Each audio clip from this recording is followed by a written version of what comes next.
Anong tawag natin sa ano na to? Naging Chris na, umuuya ka na. Hindi, anong tawag sa... anong tawag sa ano na to? Spontaneous lang muna. Tapos gagawa tayo ng ano, proper na intro. Anong tawag sa segment na to? Chismisan. Random chismisan. Random chismisan ng mga marangal na marites. Good sa Marites. Good sa marites. Opo. Anong topic Ano natin? kaya ano na sinabi ko? Yung sinabi sa kanina. Sabi ni Ruben?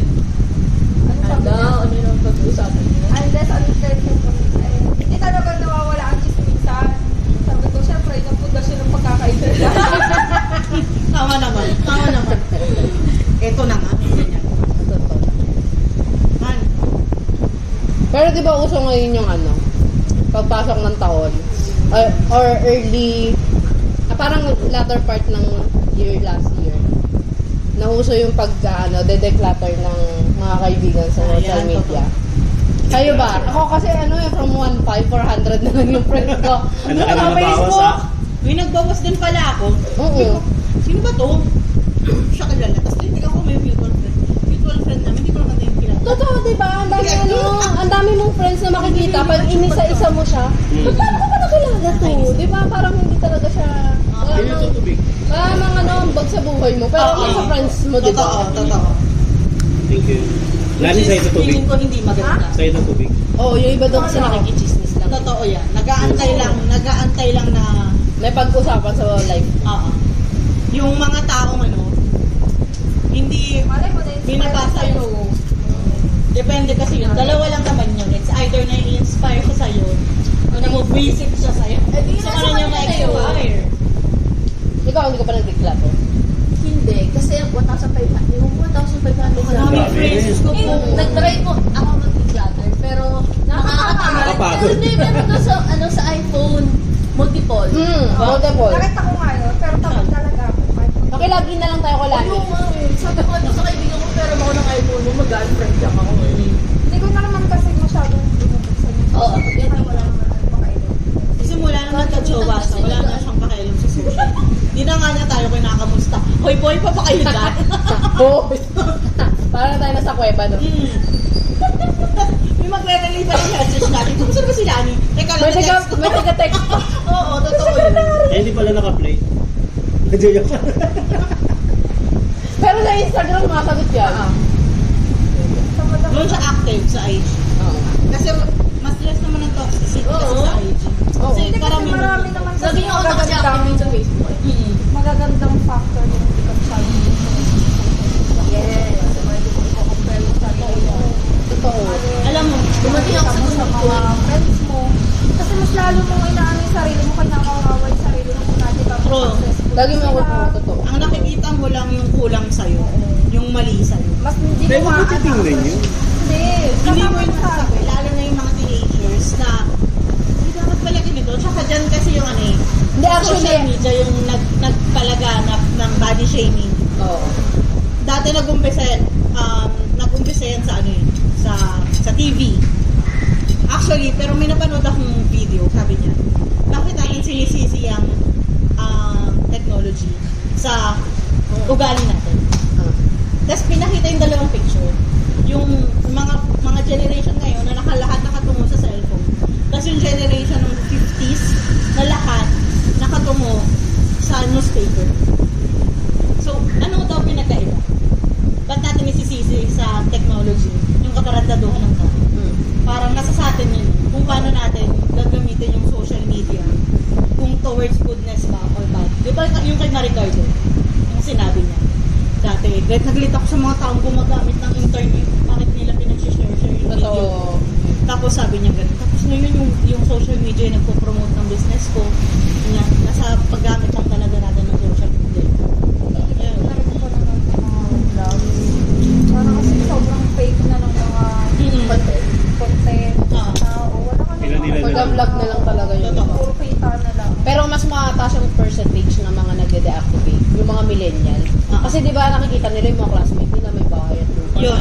Yung ibang kakilala niya may anak na... Yung comparison sa buhay. Totoo, pero hindi talaga perfect ang life eh. Kasi meron yung may mga bahay na may kotse na pero wala silang anak. Meron namang may anak na Pero wala silang bahay, wala silang kotse, di ba?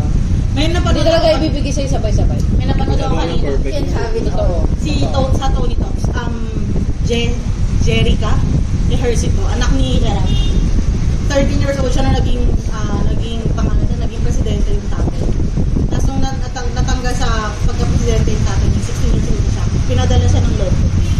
Sabi niya, lumaki siya, she grew up very privileged, lahat nasa kanya. Tapos ngayon daw, ang hinahanap niya lang sa buhay, simplicity. Sabi niya gano'n.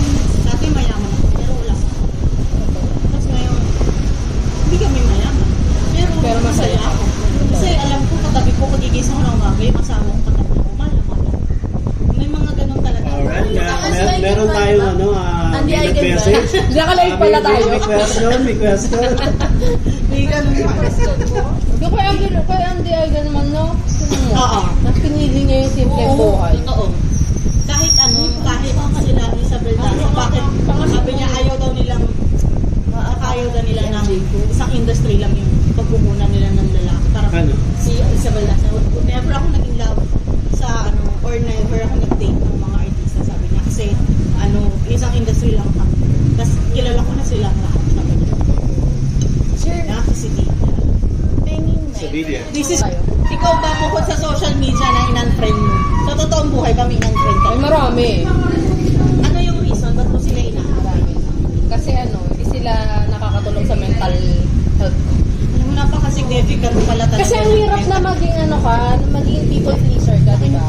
Diba? Akala ko nga dati, hindi ako ganun. Huwag kang aaway malaking pipili. Oo, may dalang Igilid mo.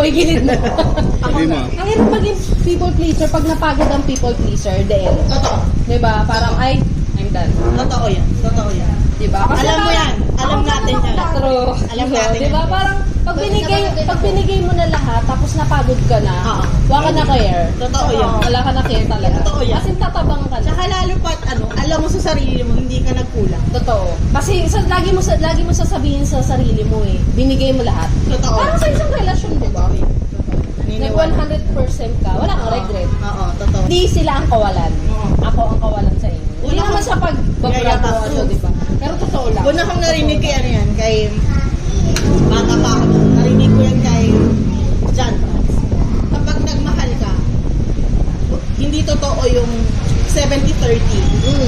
Lagi kang magbibigay ng 100% kasi at the end, alam mo sa sarili mo na hindi ka nagkulang. May mangyari man sa relasyon nyo, hindi ka nagkulang. Hindi sa'yo yung problema. Wala. Bakit? Kayo ba? Marami na rin, no? Ay ako, oo. Alam mo yung, I can talk to them. Nasa Japan pa ako, masyado kung lahat ng hihingi sa akin talagang Bigay. bigyan mo ng bigay. Oo. Kasi parang Naubos ka. Naubos ka din. Alam mo yung nakakaubos, yun yung parang hindi ka nila na-appreciate. Appreciation, napakalaking bagay niyan sa isang taong people pleaser. Totoo. Yun ang Lalo- love language natin. Totoo yan. Yun yung gusto nating makuha. Yung Ang appreciation return. lang. Ang return. Kasi binibigay namin lahat. Yung words of affirmation na, uy, thank you ha. Ang sarap nun. Ang sarap sa pakiramdam ng gratitude. Ang dami kong in-unfriend sa real life. Pero I can talk to them. Kasi I know wala akong ginawang mali. Hindi ako nagkulang sa friendship namin. True. Ako hindi ko pa siya na-try kasi hindi pa naman kami nagkita ng mga na-unfriend kong friends. Ako kaya. Kasi, Wala ko ng friend. Gusto ko makita nila yung pag-grow. Joke. Mupo ka dito. Gusto ko makita nila yung pag-grow ko. Good for you. Kasi ang dami kong in-unfriend din sa totoong buhay na nag-try naman ako na maging okay kami. Oo. Na maging okay kami, na mag-work out yung personality namin. Kaya wala talaga eh.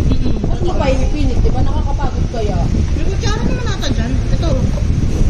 Tsaka kapag nag-a-adult ka talaga. Totoo. Di ba? You don't long sa mga bagay na hindi na totoo. Mga bagay at tao na hindi na totoo. Just like what Lani said kanina. Hindi na ako nanonood ng vlogs kasi hindi na makatotohanan. Ganun na Ganun na siguro, dating na talaga yun. Matanda na tayo, alam na natin yung saan natin ilalagay yung energy na. And time. Saka kung sino yung nandyan, thank you. Kung aalis, ganun talaga eh. May aalis, may dadating sa buhay. Ay, Ngayon, ang gagawin mo na lang, yung mga nandyan. Second demotion. Tagala lang. Ngayon, Magkakaroon na kami din.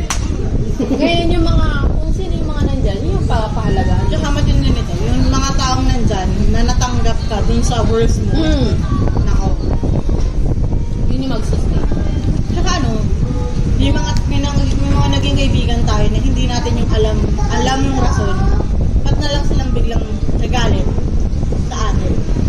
Anong pinagagalit mo sa atin? Pinupapot lang sa team mo, no? Hindi na. Meron pa kayong ganun? Meron ako ganun. Marami akong ganun. Wala. Wala kang ganun. So lahat na naging kaibigan mo na, na-unfriend mo. Alam mo yung rason ba't kayo nagkahiwalay? Ako naman kasi parang na isang araw na pag-usapan din namin yung sabi ko. Hindi naman parang, Hi, Ruben! hindi naman marami yung kaibigan ko eh. Ano lang, kung sino lang yung nandyan, yun na yun. Ayoko na magdagdag. Totoo yun.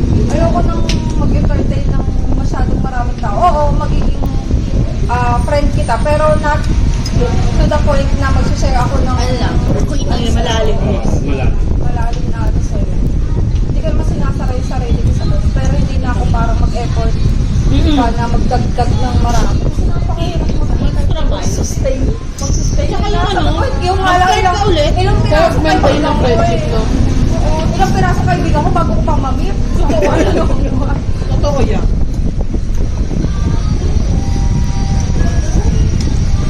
Tsaka aminin nyo, dami nyo mga grupo, mga nagpa-plastika naman kayo. Totoo yun.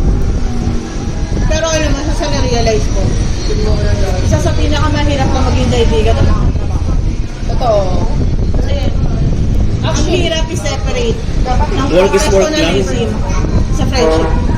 Kaya Bihira. kaya namin sa trabaho na, nagkakainisan na sila. Kasi, ang feeling mo na dun sa pagkokorek sa'yo, inaatake ka personally. Hindi mo na naiisip na professional ang ginagawa. Nawawala na yung growth. Kaya, ang hirap. Tapos lagi mo may parang hindi naman tayo yung mga ako sa magkaibigan. kayo nagtatrabaho. Minsan, Ako hindi. Ako super bless ako ngayon sa mga hobbies. Yeah, good. Oo. Pero sabi ko kahapon, hindi kagabi, habang nag-rosary ako. Sabi ko, Lord, ang sarap sa feeling na gumigising ako yung tuwing umaga na excited na ako ng trabaho. Like Nice. before. Alam Ayaw mo na pumasok. takot ako pumasok. Pero ngayon, excited ako gawin yung task ko. Task Ma-meet yung mga office mates ko. Okay din kasi talaga yung team namin ngayon. Kasi parang same kayo ng weekend. Parang naglolokohan sa oras ng trabaho. Pero nagagawa niyo yung trabaho. Ganun din sa amin. Kasi Masaya lang. Masaya. Pero ako hindi ko mag-gets sa ibang tao kung paano sila nakikipag-plastikan sa iba. Hindi ko lang kaya. Eh, yung mga friends nyo na ano na lang, bigla na lang nawala. Alam nang nawala. Yung walang closure. Ang madami. Madami. Ako, Malabang na lang yung friendship. meron akong friends na hindi ako, nagkaroon ka ng misunderstanding, nagkaroon ng Facebook, and friend or lang. Pero sa awa ng Diyos, binalik ko silang lahat sa akin. Oo, mas closer pa. Parang Kasama ba kami dyan? oo, third Alam mo kung bakit? Kasi, maganda yung attitude mo. Naka-realize kasi siya. Tsaka nalaman mo, natutunan mo yung meaning. Yung iba kasi, Kasi ang naging Pride. kalaban mo lang kasi naman talaga is sarili. Pero yung sa mga reason, iba yung issue. Hindi, sa ano ba? Dito, sa ano? Iba.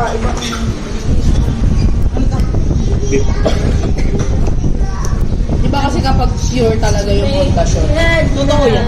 Yes. Tsaka, mahal mo yung mga tao. Yun. Yung ayaw mo na sila. Tsaka iba yun. Iba din Kasi yung... baka chismis namin yung mga alam namin sa'yo. Never yung gagawin mo. Never talaga. At, gagawin mo at maraming gustong makaalam, pero never namin ginawa. Walang nagsalita. Maraming Nagtatanong sa akin. Maraming mga girl. booking na nag-aantay. malaman kung Siyempre, bakit. marami Anong reason natin oo. yung time na yun. Oo, maraming nagtatanong ano nangyari. Pero kahit inis na inis kami sa'yo. Kami na nangihinis sa'yo, pero hindi namin para ilabas yung sa'yo. Hindi kami nag-invite ng friends para mainis din sa'yo. Ano ako doon? Ano ako doon? Testigo ako doon. Diba? Kami na lang Kami, yun. pero kami naglalaro. Daming chismosa. Daming ano nangyari? Dito ganyan. Yung hindi naman kami nag-uusap, tapos bigla kami message. Ano nangyari kung ganito? Ay, oo. Bubulungan ka ka. Oo. Bigla nagkaroon ng topic. Oo. Yung una, kakamusahin ka. Diba dati, Mars, pautang. Ngayon hindi. Uy, ganito, pumunta niya ganyan. Kamusahan mo na kayo hanggang sa, uy, sa ganito, ba't sa ganyan? Ano nangyari? Parang feeling ko, binakit. Parang pag may nangangamusta sa'yo, alam mo na kung sino itatanong. Totoo. Ako wala naman. Kasi ano tayo eh, galing tayo dun sa malaking grupo. Tapos biglang nawala. Naging kontrabida tayo out of all of us. Totoo. Parang ano, Meron tayo. nakalimutan yung mga nagawa natin, yung mga naibigay natin. Nabaliwala tayo. Sabi pa tayo, bakit ba tayo nagmamadali kasi? Oo nga. Kaya ano? Oo nga. Ang sarap. Dapat na masarap. Pero aaminin ko, Ayun pa yung isa ngayong problema. Lagi Yan, yan. nagmamadali ang mga tao ngayon. abang oo nga. Ay, pasok! Lagi nagmamadali naman yung tao ngayon. Mamadali na. Nagmamadali, makaangas sa buhay, nagmamadali Alam niyo, makalipod. kaya gustong gusto siya. Kaya nakakapagod ang buhay. Kasi lahat tayo nagmamadali. Totoo yan. Ikaw ba, Beth, iniyakan mo yung mga nawalahan ng kaibigan? Oo naman. Ay, si Beth pala. Ayaw kayo. Kasi hindi ko sila iniyakan. Sige, yan lang. Oo, Bes, ano ka ba? Kasi ang dami kong pondo eh. Yung pondong cares, time, emotion, tsaka yung mga pinagdaanan. Effort. Marami kang pinondo, tapos lalo na to nung dati, parang binato lang yung friendship. Ay, grabe ka! Parang ginano, tapos nagsarado ng bintana, tapos wala na. Teenager pa lang, magkakasama na. Tapos, lagi akong catching out. Hindi ko sila iniyak kasi sobrang sama na loob. Dito lang ako umiyak. Kasi hindi. Hindi nasasayang yung buhay ko sa Umiyak din man ako. Ako, umiyakan ko rin sila, pero ano na lang. Hindi katulad nung pakailan. Hoy, umiyak din ako. Oo. Pagbigay din namin siya. Hindi ko pinapakinggan. Umiyak ka din? Okay. Pusha. Kailangan magtitira ka sa sarili. Kasi at the end of the day, ang kakampi mo sa dulo, sarili mo lang. Sinabi ko sa kanya yan.